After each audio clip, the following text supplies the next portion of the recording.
It's easier for us to maintain and create friendships when we're younger, but when we become adults, it's a struggle to maintain friendships because of where we're all at individually. And it's even harder to create genuine friends because we all know in female friendships, we've all experienced weirdness, betrayal, jealousy, competition. Even though I'm just a girl, I'm also a woman. Hello, my sweethearts. So, genuine friendships in adulthood will be divided into 4 chapters. Chapter 1, Outgrowing people. Chapter 2, What makes a genuine friend. Chapter 3, Betrayal, jealousy and competition. And chapter 4, Quality over quantity. Chapter 1, Outgrowing people. When we enter adulthood and leave academic schooling, we have to face the bittersweet reality of outgrowing certain friendships. As we grow and evolve, so do our values, interests, and life circumstances. So it does become natural to have friends that you drift apart from, even when you was once so close with each other. In school, I had so many friends, girlfriends, guy friends, Filipino friends, childhood friends. People saw me as like a very social butterfly. I'm a very, very friendly person, okay? I can literally make friends with anyone. When you're in a school setting also, you see people every day, which makes building connections and familiarity easy. During childhood and adolescence, we naturally form friendships as part of our social development. So I was in a friendship group from year 5 to year 11 because we were all in the same form for that long. And in school, I think the friendship groups were formed based on the classes who we saw the most. By year 11, most of us actually, all the different groups would come together and we were all just friends because we all went to the same house parties, beach parties, festivals, and friendships just naturally formed from these shared experiences. Being in the same physical space as someone for extended periods of time, it makes it easier to initiate and maintain friendships, whereas in adulthood, everyone is living completely different lives. They have different priorities. Everyone is at different life stages. It's not as easy to maintain because matching schedules gets harder and harder as you get older.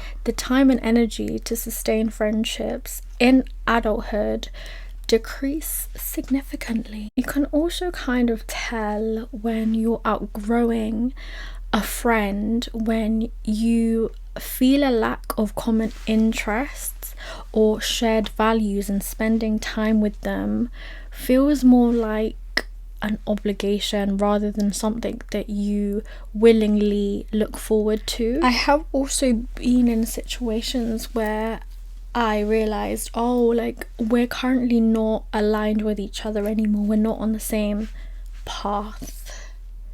And sometimes when you outgrow friendships, there doesn't need to be any negativity around it. There doesn't need to be drama. Sometimes it really just is you're both kind of not compatible with the present version of each other. When you've outgrown a friend that you've known for so long, for so many years, and you've shared so many memories with them, there is this sense of guilt because it's kind of like an ending. And a lot of the times we take endings as something that's sad and something that we should grieve. There's a part of me that wishes the friendship shouldn't end because I've known this person for so long. We shouldn't go our separate ways. You have to kind of accept that you have both grown as 2 individuals and you've outgrown each other. Like, it is very normal to feel a sense of loss. You have to remind yourself certain experiences has to end because it no longer serves you like it once did. You have to know when to leave a situation or an experience or a friendship and leave it as it is, so you remember the positive times. Because I think when you keep staying in a friendship you've outgrown, you do build up resentment. My friendship pool size has decreased to the minimum of the minimum. I can literally count with one hand the amount of friends I have, and I actually prefer it that way. I don't have a friendship group, and I do not want to be in a friendship group. Like, when I was younger, I was always in a friendship group, and when you're always in a friendship group, you kind of know the drama that comes with it, or the stress that comes with it. Because for me, I prefer to seek deeper emotional connections with people separately, like individually connect, rather than group work. I maintain connections better one-on-one. The thing is, I always hear women who don't really have close friends or simply like being alone, like me, we're mostly seen in a negative light, because if you have no close friends, then you must be the problem, you must be the bad person. Sometimes people just prefer, people as in me, to live more independently. It's not about rejecting social interaction, but choosing the type of interaction that best supports us. If a friendship doesn't support us in the same way it did, you gotta learn to detach. There have been people that I was very close to in the past, and then it kind of went like this, the friendship. And it is probably more so to do with me than anything.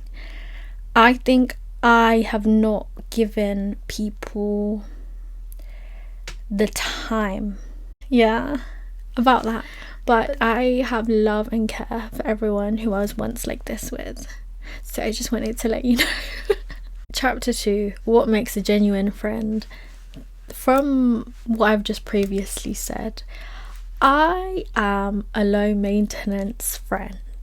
My friends have always known this about me. They know the type of friend I am, and even new people or like new friends I've made as an adult, they come to learn that about me, or I tell them that's the type of friend I am. I have seen a constant debate on whether a low maintenance friend is genuine or not.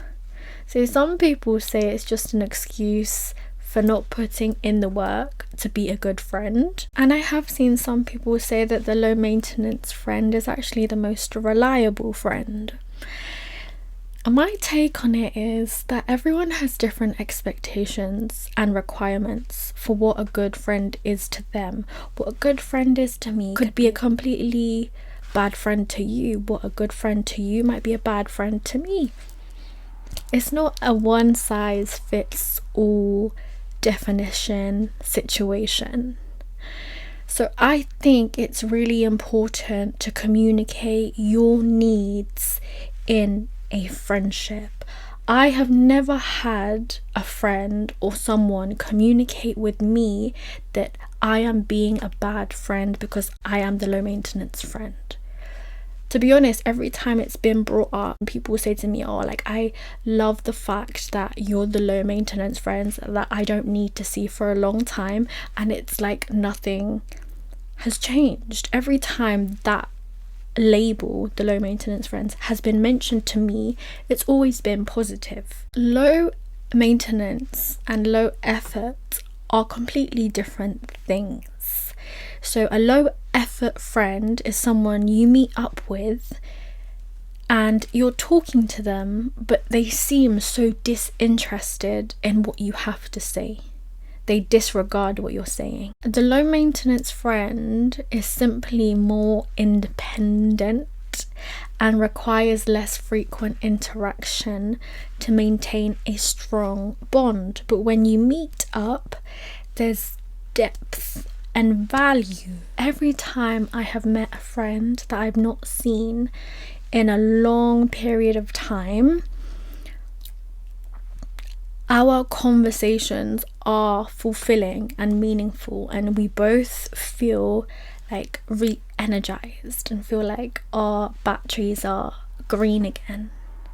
Whereas in low effort friendships, I leave that interaction, even if I see them all the time, I leave every interaction feeling like my battery is still at red. I feel drained, I feel depleted. To me, genuine, true friendships isn't about being inseparable, but being able to be separated and nothing changes. No matter how long you haven't seen each other, the level of respect you have for each other is still there. No matter how long you haven't seen each other, the amount of emotional safety you give each other is still there. You accept the present version of each other and the past version of each other. And when I meet some of my friends, we really talk about the personal growth we've both gone through. Like, the loyalty you have for each other is also still there. The level of comfort you give each other is still there. Genuine friendships, to me, are based on mutual understanding rather than frequent interaction. To have good friends, you have to also be a good friend. At the heart of being good friends is self-awareness. You have to always be self-aware and how you are as a friend. Because when I look at certain friendships and certain times in those friendships, I realize, hold on a minute, that wasn't very nice of me to do, or that wasn't very nice of me to say. Like, that was very judgmental of me at the time. When I look back at these certain situations, I'm like, hold on a minute, let me check myself. Being aware and being mindful of the things we've done in the past, and like taking accountability for doing hurtful things or saying hurtful things, even if somebody hasn't mentioned it, when you become aware of those patterns and how we project insecurities as well, that's the only way to nurture and strengthen genuine friendships. It's self-awareness. Sometimes we're not being a good friend when we don't communicate when our boundaries have been crossed. Because there were a few times in the past where people have crossed my boundaries. They'll say something or do something that to me is hurtful. So in my head, I'm like, as a friend, like, why are you doing that? Like, why are you actually doing that? Why are you saying that? When a friend has hurt my feelings, I don't say anything.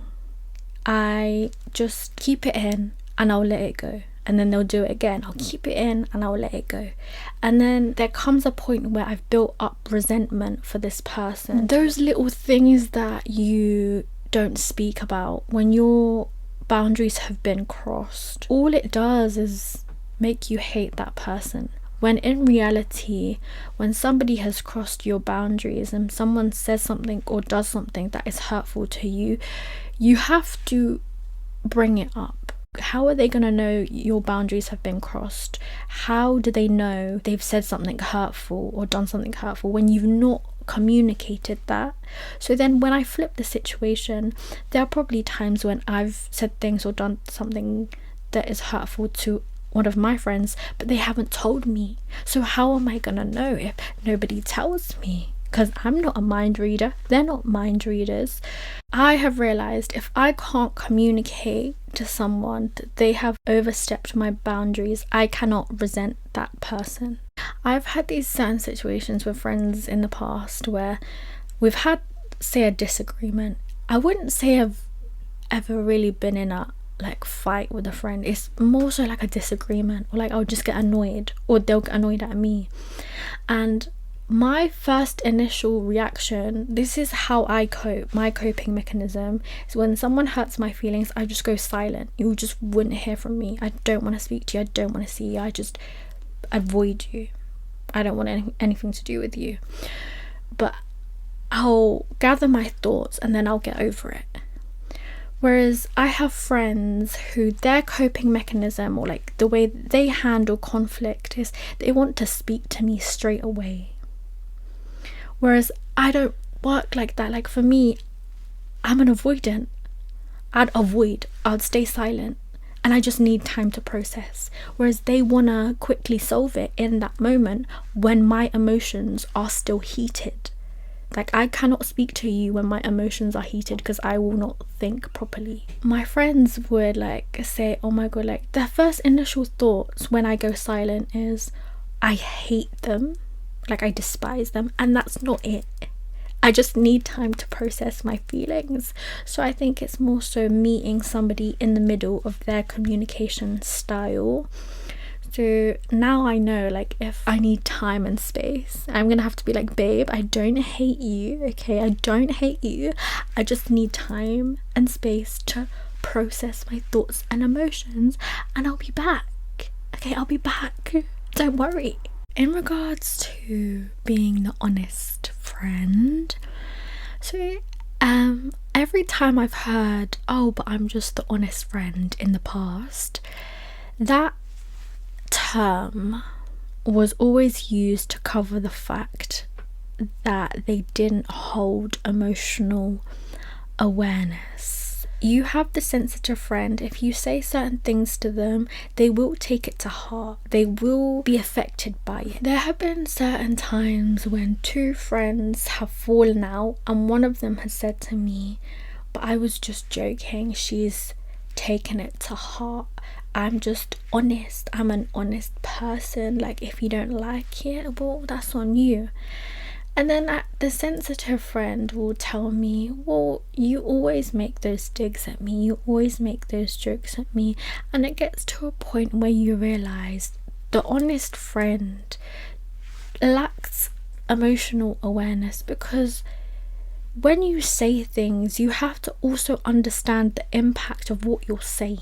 You have to take into account people's differences and how they take things. If you say something honestly, is it going to make more of a negative impact or a positive impact in that friend or not? Like, it's kind of finding a balance between honesty and empathy. It's not what you're saying, it's how you make the other person feel. A friend to all is a friend to none.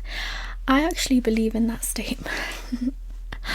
When someone tries to be everyone's friend, it kind of leads to more superficial connections rather than deep connections. I don't think I can feel emotionally safe or be vulnerable around someone who is just everyone's friend.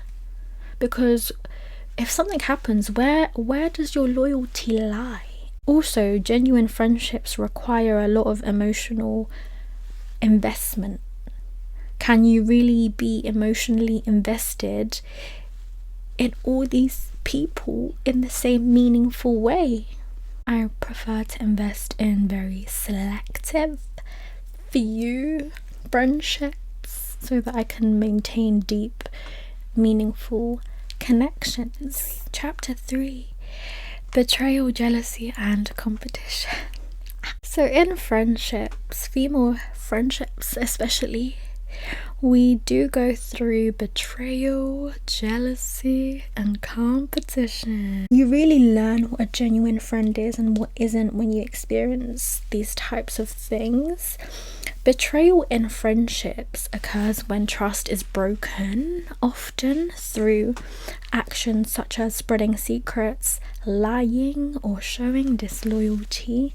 It can be rooted in jealousy, envy, and a projection of one's insecurities. It can cause emotional pain, leading to feelings of hurt, anger, and mistrust, making it difficult to feel safe and valued in the relationship. Friendship betrayals to me have been more hurtful than the romantic experiences I've been in, because it makes you think, oh, so you actually hated me this whole time. You were just waiting on my downfall, huh? You were actually in secret competition with me the whole time. You were jealous of me the whole time. I have been in a couple friendship betrayal experiences in my time. One time I had a close friend who was sleeping at mine. Now, I've never told this story to anybody before. This is all-time exclusive. So she wasn't feeling very well and I was taking care of her. I just put her to bed. I have never gone through a person's phone before. If you go through a person's phone, your heart has to be prepared. You have to prepare yourself, okay? Her phone was next to her and I was thinking, there was just something in me at the time that was like, check her phone. So I take her phone, I open it up, I go on the messages, and there was a particular message that I clicked on. I don't know why I clicked on it. And the contact name, okay, let's just say the contact name was Bob. I'm reading these messages and I'm thinking, why has she never told me that she's talking to a guy called Bob? Because I don't know a guy called Bob. I didn't even know she knew a guy called Bob. And there was just something in me that was like, darling, keep scrolling. You need to keep reading these messages. I don't know why I felt like that. But I'm here reading the messages and I'm thinking, that's why I've never heard of a Bob before. Bob did not exist. Bob was a code name. Who was the code name for? Bob, who wasn't Bob, was actually the guy I was dealing with at the time. Bearing in mind, I'm reading these messages. She's next to me sleeping whilst my duvet is on her and my pillow is under her head. So I'm reading.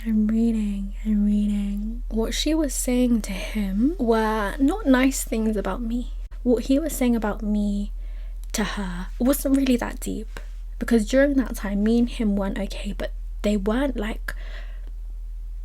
things that hurt my feelings. They were just very like surface level, but it was her messages to him that was really like, wow, amazing. And this was a friend who, when I tell her good things that were happening between me and this guy, you know when you can read someone's face and they're faking, they're like, you know, when it's like, oh my god, wow, really, you do, it's like fake happiness for you. And when me and him weren't okay, it was like she was the first supporter of us not being okay. And whenever I'd say something about him, like in a nice way, she'd be the first one to kind of hate on him or like break down his character or like say things about him in a negative way. And then I realized she was doing the exact same to him about me. So the things she was saying about me to him were negative. And why was that? Well, we all know why it was. Why was that? When I finished reading the messages, I actually just put the phone down and acted like it never existed. I've never really told people that happened. For me knowing is enough. I like to play clueless. I like to see how people try and play in my face. I like to see how they act. So in their heads, it's like keep your friends close but your enemies closer. They think they're trying to play me. They think, I'm ahead of the game, when in reality I'm 3 steps ahead of you. I already know you're the snake. I already know you're wishing my downfall. I'm keeping my enemies close. You don't know that I know. In reality, I always know. I don't need to say anything. There was another time where it was like 3 betrayals in one situation. It was like 3 people who I really trusted with my life, who I thought were there for me no matter what. Like in one go, it's like poof. When it came out, right, the whole betrayal thing, I remember now, this is the first and only time I've ever felt this feeling. I wish I will never ever feel that type of feeling again. I don't wish that type of feeling on anyone, because it's not nice. When I found out, the feeling that I can explain is, do you know when you're on a really high roller coaster and you suddenly drop, like that feeling inside? It's like your whole heart drops. That's how I felt. That's how I felt. I cannot forget that feeling. The person who had done me dirty at that time was the one who kind of was portrayed as the victim, because they're known as someone who's sensitive, whereas I'm known as someone who can handle things. I'm not the sensitive friend. I'm the person that is known as heartless because I don't react to things. I've never cried when somebody has done something. That person who done me wrong was actually the one who was crying. So then people attended to her feelings when it was me who was done wrong. It's like, you're the strong friend, you can handle it. You need to still look out for her feelings, even though she's done you wrong, because she's sensitive. But nobody asked me how I felt. The betrayal, when it happened, it didn't make me feel good, but I don't think that's what hurt the most. I think what hurt the most was the reactions after. It was realizing I was taking these people's feelings into account. I was considering these people's feelings. I was always mindful of their feelings. But at the end of the day, nobody cares about your feelings. The one thing about me is I actually forgive very fast. I let things go very fast. Even if people don't apologize to me, I forgive every single time. Not for their sake, for my sake. I forgive every single person, no matter how dirty they have done me. I have forgiven.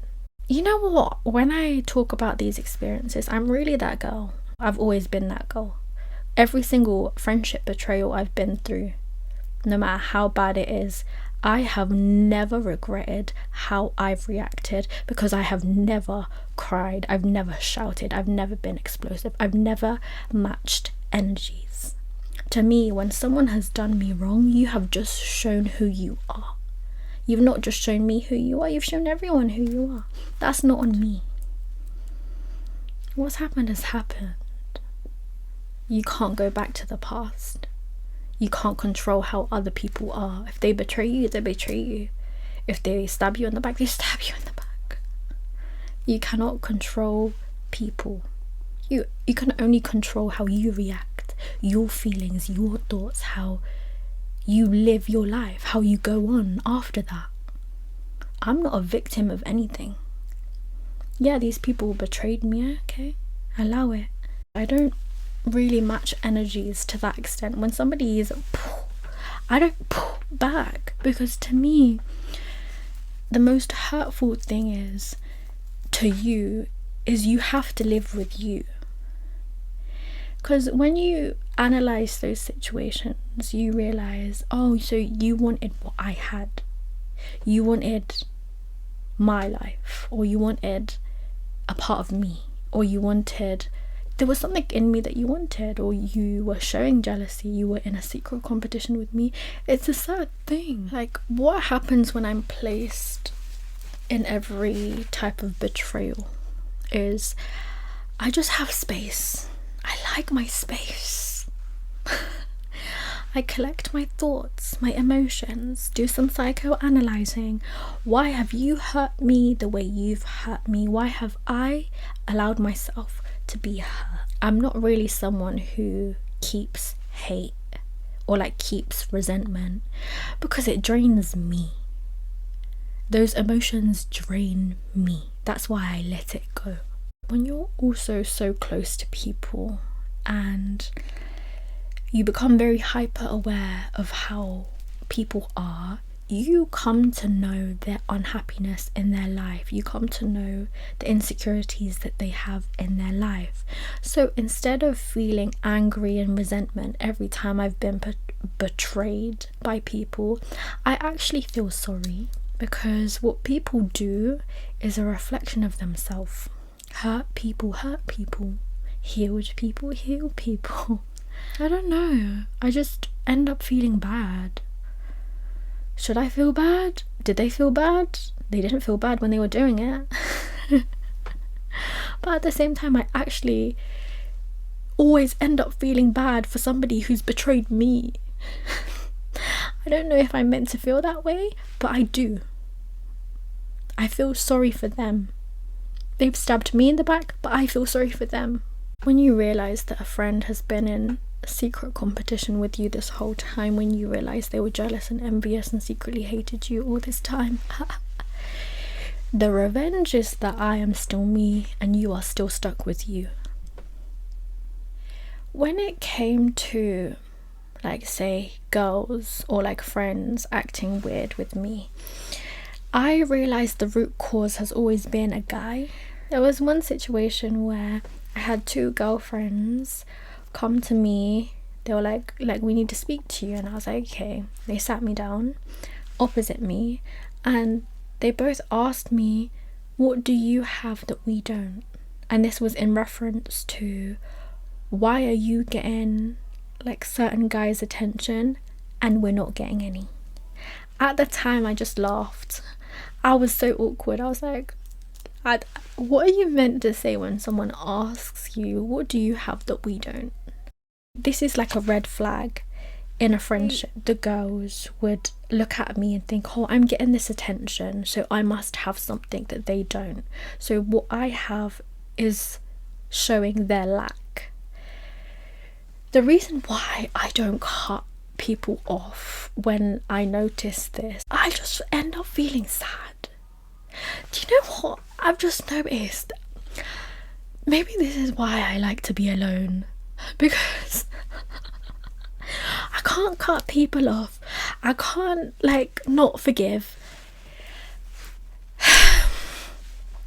Anyway, if a friend is showing this type of behavior where I know that they're comparing themselves to me, or they're like showing a little bit of jealousy or envy or weird behavior because of a guy, I feel really sad, to the point where I'm like, why do you not see your worth?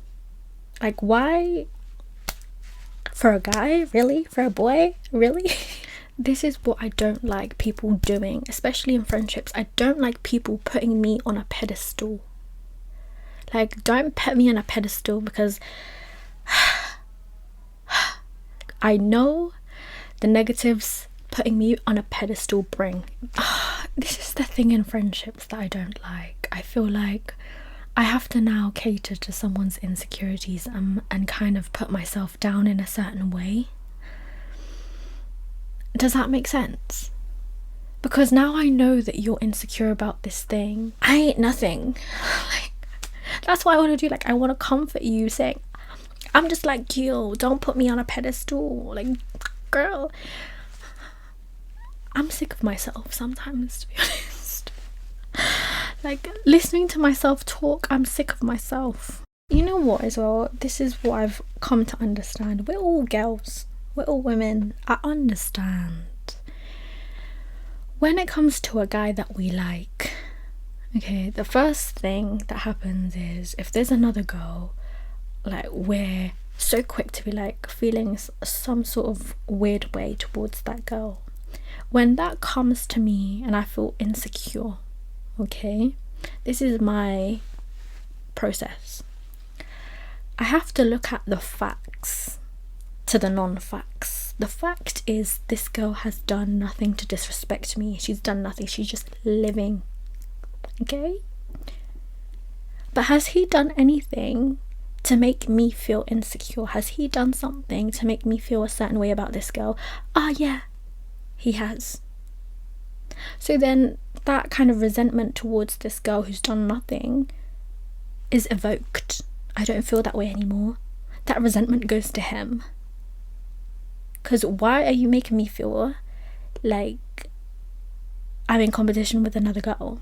Like, that's little boy behaviour.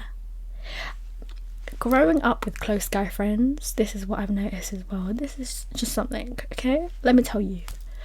Guys like their ego boosted.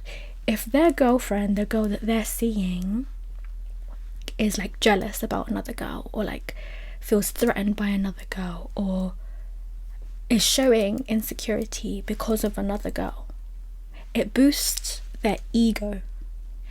And that is little boy behaviour. Do you want to be with a guy who is showing little boy behaviour? No, you don't. Okay?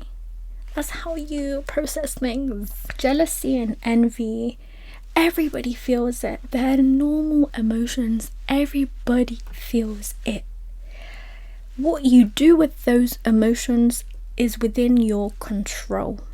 So you have to first acknowledge that those feelings are there. You have to become aware, acknowledge it, it's there, and then you can move past it.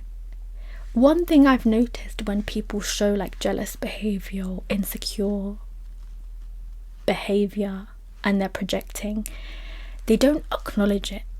They deflect. They don't know that they're doing it, or they don't become aware of those things in themselves. To be a genuine friend, we have to be really self-aware when those emotions creep in. If you do find yourself seeing other women as competition, for me, I see other women as like inspiration and motivation. They're doing better, I want to do better. Again, we have to acknowledge that we're seeing another girl as competition. We cannot lie to ourselves and be like, no, she's just no, we're seeing them as competition. We have to acknowledge that. We have to admit it to ourselves. I'm jealous of this girl. I'm envying this girl. I'm resentful of this girl. You have to admit it to yourself when those feelings creep in. Because if you don't admit it, those emotions will take power of you, darling. And then we have to understand, why are we comparing ourselves to another woman, to another girl? Why are you comparing your behind the scenes to somebody's Instagram highlights? And I know, because I've had friends say this to me before as well. They'll always say, when they see my Instagram pictures, Instagram highlights, you're really living your life. You're really like, da, da, da, da. Babe, y'all don't know that I had to go through. You don't know the behind the scenes. And to be honest, you're not gonna know, because I'm not the type of person who shares those things. We're all on different journeys. There's room for everybody. If you're competing for a guy, because this is what happens most of the time, you're trying to compete with me for a guy I don't want. Okay, my mindset has always been, if my man can be taken away from me by another girl, that man was never mine to begin with. Therefore, have him. I don't want him because he was never mine. If a guy makes me feel like I'm in competition with another girl for his attention, I don't want him. Okay, chapter 4. Quality over quantity. So female friendships are very, very important. They play a crucial role in your emotional well-being, personal growth, mental health, and self-discovery. We were not born into this world to be alone and isolated. We really weren't. Having a strong support network of friends is essential to life. It can reduce feelings of loneliness and anxiety and increase a sense of belonging and security. Now, I hear all the time people saying that it's so hard to make friends as an adult, especially genuine friends as an adult, I think it's kind of easy to make friends. Because if you think about it, we're all on social media, okay? All it takes is you to follow someone, they follow you back, you're interacting, and then I'll DM someone or they'll DM me. We go back and forth with the DMs, and then they'll either ask to see me or I'll ask to see them. If you go to the gym, go at the same time, you see the same people every day, you start to smile at people, and then every day you're smiling at that same person till it gets to the point where you either say hi to them, hi, how are you? Or they say, hi, how are you? And then you start a little conversation, and then more and more conversations, and then you ask them for a coffee date, or they ask you for a coffee date. If you're at work, I do like to keep boundaries. I don't really share a lot with people I've worked with unless you get to the point where you are actually now my friend, because not everybody you work with is your friend, they're your work colleagues. I think what's hard is if you don't communicate what you expect in a friendship. Because I've seen a video before of a girl saying, oh, like, we went on a friendship date, or like, I'll go on friendship dates, and it kind of just won't really like evolve after that. As in, like, we'll message a few times, but then nothing. Genuine friendships do take time. You can't just meet someone one time, suddenly they're your bestie, you're close friends with them. It takes time to build trust in someone and form a really close friendship. You have to invest time, emotions, a lot of things. And some people don't trust as easily, and some people don't have much time. You have to take into account that person on an individual level. For example, if someone went on a friendship date with me, I would have to tell them like what type of friend I am, so what they expect of me. And if they tell me, well, I'm looking for someone who I can see every single day, that's not me. So I'm gonna have to be like, well, what do you want to take away from this? Like, what are we gonna do? Because I'm not that type of person. You gotta meet people in the middle. It's like a relationship. You can't just say, okay, this is what I expect in a friendship, this is what a genuine friendship is, then not have like leniency to, or like be open to how that other person is as a friend. Like, quality friends are those who understand, support and respect each other for their individuality, similarities and differences. You have to accept someone as they are. When you enter adulthood, well, to me anyway, I've become very hyper specific about who, how and where I spend my time.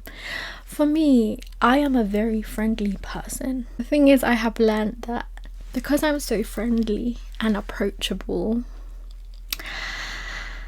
I attract every energy, and some of these energies deplete me, like they drain me, they just suck my energy out of me.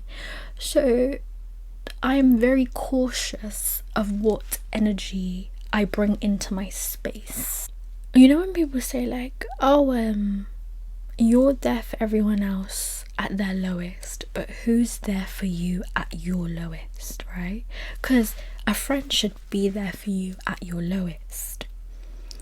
I'm the type of person that doesn't like to be around people when I'm mentally going through it. I like to isolate. I don't like to talk to people. I don't like to be around people. I don't want to consume energy. I just want to be alone.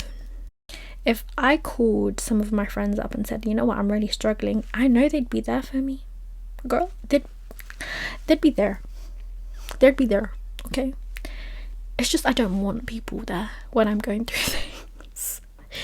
And I have also seen a video and it was like, friendship is also based on who you call when something really good has happened to you. I'm also at that point where even when I go through like personal successes, I just keep it to myself.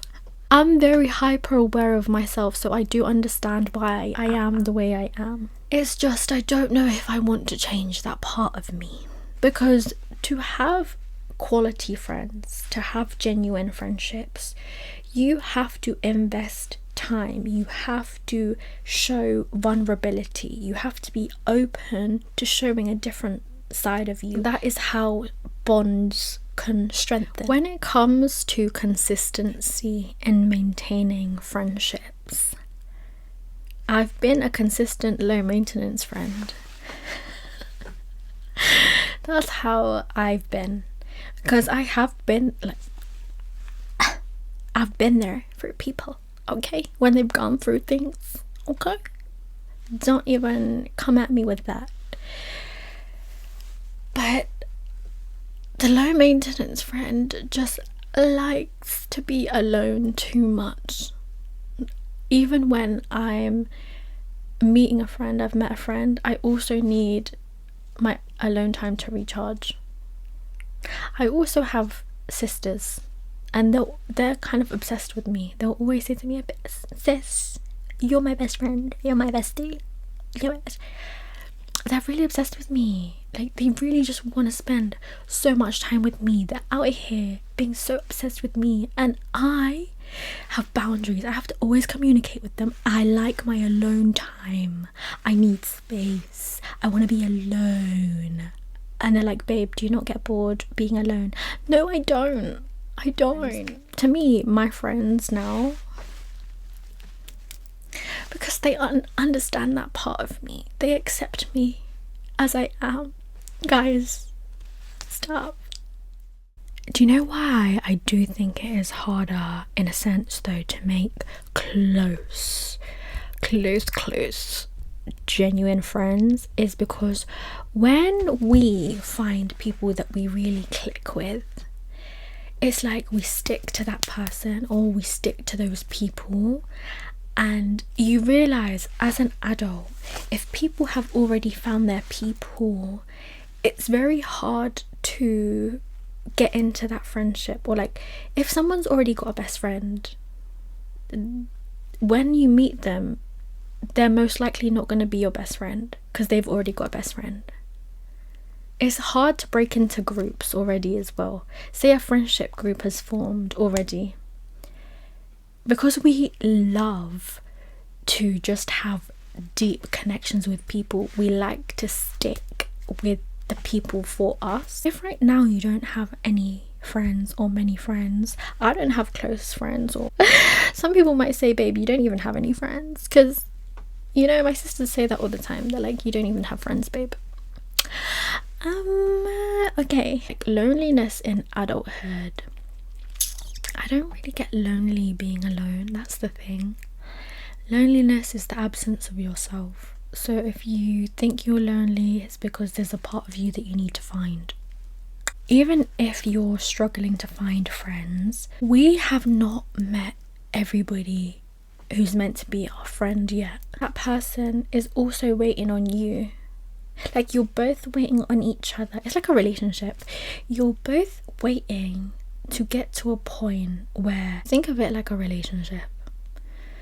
You and this person who are meant to be close friends are waiting on each other. But you two need to be the people you need to be, so that when you suddenly meet, that's when you come into alignment. Focus on yourself and who you are till it gets to the point that you don't feel a lack. If you go into that friendship with so much lack, so much insecurities, or so much dependency on someone else, it won't become as strong as if you two become your highest versions of yourselves individually, and then you come together, which creates a very strong bond. I think I've really been talking a lot in this episode. I think it's now time to actually end this. Even though I'm just a girl, I am also a woman. Thank you so much for listening to this episode. It's currently 3 a.m. You can keep up with me on my Instagram and my TikTok at Maria X Antonette, MARIAXANTONETTE. Every episode will be released on Spotify, Apple Podcast, and YouTube. Any inquiries, you can email info@mariaxantonette.com, and I will see you in my next episode. Bye. Love you. Bye.